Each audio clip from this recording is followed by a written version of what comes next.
All right, greetings, ladies and gentlemen, YouTube audience out there. This is Pastor Dow. I thought I'd come on here and I do a short talk for the outlook of what they call the new year. Now, I personally don't believe that this is a new year, and I have my biblical reasons for that and understand it very much.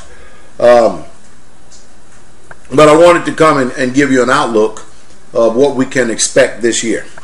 First of all, number one, the economy is going to get worse. You're going to find out that you may be getting the same amount, or you may be receiving the same amount of money when it comes to a paycheck or some type of Social Security or a retirement fund or a pension or whatever it may be. But that's irrelevant. The problem with what's coming up in this particular year is the amount of purchasing power and amount of goods and services that you're going to be able to buy with the amount of money that you're holding. Can you imagine that you have a $100 bill and you're only able to buy about anywhere between $25 and $50, so-called $50 worth of goods and services, or whatever you may think that you have or could purchase? But you know what? It's so sad when I look, because when you look at the earth in itself, money is really truly not even the issue.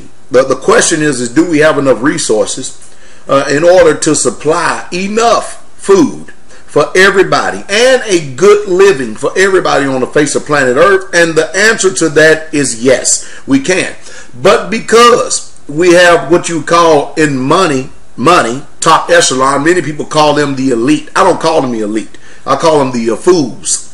The 1% to 2% who actually are the movers and shakers in the money in this realm is so controlled by greed that there's no way that you can ever see the human spirit get together and try to make sure that it's good for everybody.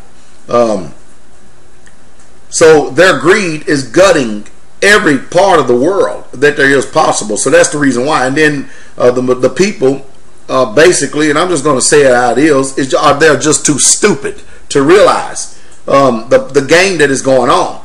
And I'll give you a little bit more of my pessimistic forecast for 2011. Many of you are in mortgages, and you don't understand that when interest rates start to rise and stuff, they're going to tack on and they're going to rewrite your mortgage. And can you imagine if you're paying $1,200 a month for a mortgage and they tack on another $500 to that? I mean, that's going to literally just break your back. So that's the reason why I say get out of debt and do it now. I think that you should be buying commodities for your family, your home. I think that if you don't want to see your dollar erode as fast as it's going to, you need to stock up on paper goods. You need to buy plenty of rice, plenty of beans, stuff that's going to store for a while, stuff that you can eat. You need to start buying all the things that you use a lot of. You need to start doing it in the first quarter, the early part of this year, because you're going to see prices, just start shooting through the roof. Because of all this quantitative easing, what has taken place is the money is starting to circulate in the system. And now our government is talking about a QE3, quantitative easing number 3, meaning they're going to print more money out of thin air. And money is going to cause even more inflation. And we're headed to a hyperinflation.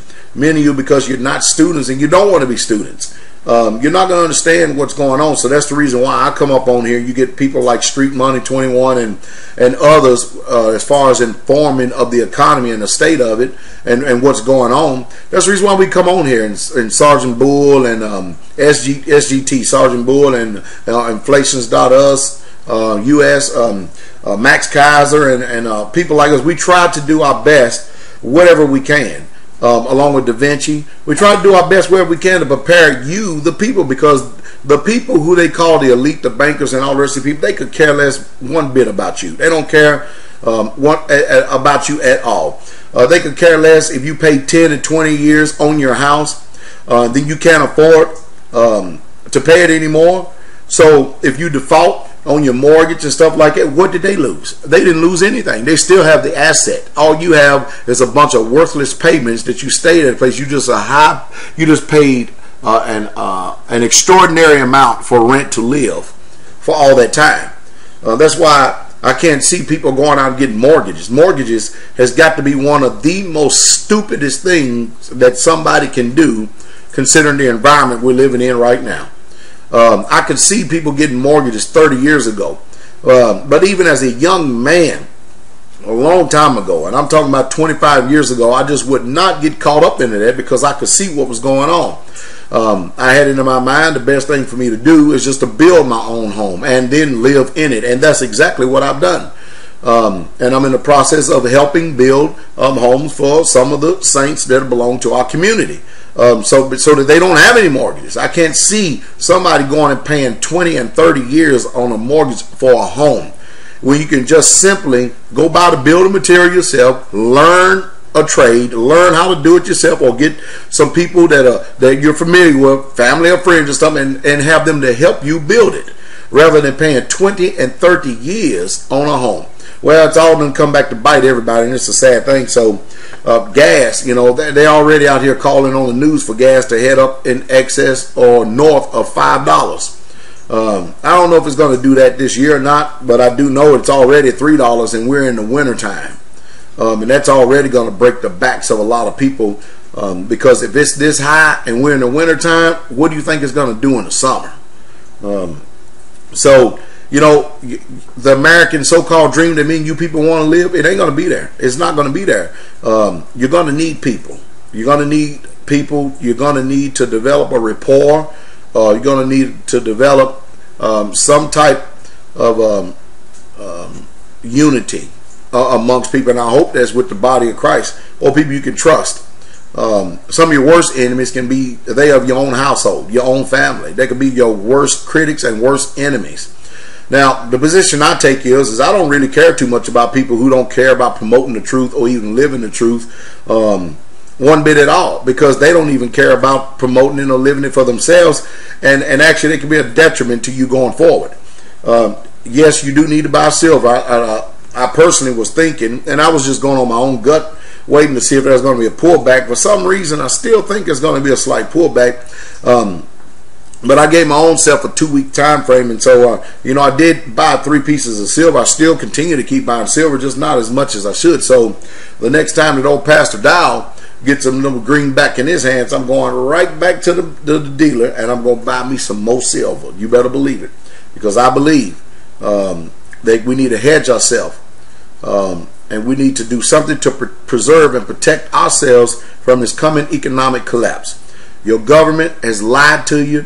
The news media is full of propaganda. They're controlled. They're bought out. They lie to you. Your bankers, they smile at you when you come in, but they're liars also. Your court system is liars. Your lawyers are liars. Washington, D.C., along with the president, they're all liars. So the only people you can really truly trust in is those who have the conviction in their heart, and have the esprit de corps in their hearts, and have the integrity in their heart to be truthful to what's really truthfully going on. So I hope that you take heed to what I've said here this day. And I would not, you know what? I did not miss it. I called $30 an ounce silver before the end of the year, and lo and behold, a few days before it closed out at $30.94 an ounce. And it would not surprise me one bit if silver ends up hitting $50 by the end of next year. And it really truly wouldn't surprise me before the end of next year is up if silver go to $200 an ounce. I wouldn't be surprised one bit at all. And because I have my own reasons for not being surprised, but I do know that silver has gained over 76% in the last year, and the stock market is falling. If you're in paper, 401ks, annuities, mutual funds, CDs, bonds, treasuries, whatever you're in any kind of paper whatsoever, or whether it be SLB, GLD, any of these stock market things, get out of it now. As soon as the business is open, first thing what you call Monday morning, get out of it now. If you don't have it in your hand, you don't control it, it ain't yours. And that's the truth. I really don't mean to be pessimistic. I try my best to be brutally honest and truthful.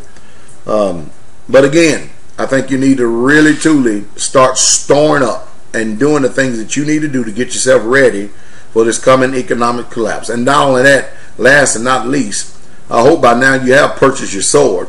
And if you got that, you need also a whole bunch of ammo.